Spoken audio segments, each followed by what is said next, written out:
वडोदरा के गोरवा इलाके की ये खबर है, जहां पर मधुनगर ब्रिज के नीचे से कच्चे पक्के मकानों के अवैध अतिक्रमण आज दूर करवाए गए।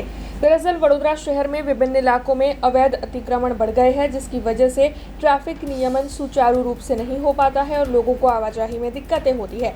ऐसे में वडोदरा महानगर पालिका की अतिक्रमण शाखा की टीम जगह जगह से अवैध अतिक्रमण दूर करवाती है। तब आज वहीवटी वार्ड नंबर 8 में आने वाले गोरवा मधुनगर ब्रिज के नीचे से कच्चे पक्के मकानों के अवैध अतिक्रमण दूर करवाए गए हैं। दरअसल इन 18 मीटर में आने वाले सभी अवैध अतिक्रमण दूर करवाए गए हैं। तब आपको बता दें कि 30 से ज़्यादा ऐसे मकान यहां पर मौजूद थे, जिन्हें पुलिस के कड़े बंदोबस्त के साथ पालिका की अतिक्रमण शाखा की टीम की ओर से दूर करवाया गया। हालांकि आपको ये बता दें कि इससे पहले ही इन मकान में रहने वाले लोगों को आवास वितरित करवा दिए गए हैं।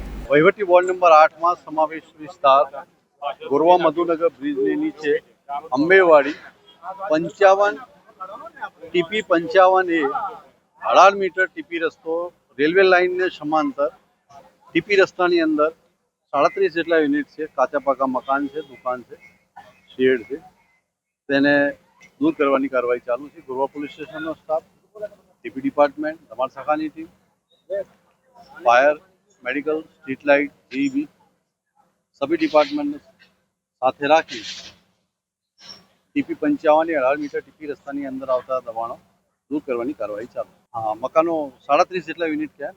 हाँ, ये लोगों ने मकानों पर एफोर्डेबल हाउसिंग तरफ थी एमने फाड़वामां आवे। हमसे जुड़े रहने के लिए हमारे YouTube चैनल को सब्सक्राइब करें और नई वीडियो की नोटिफिकेशन के लिए बेल आइकॉन को दबाएं।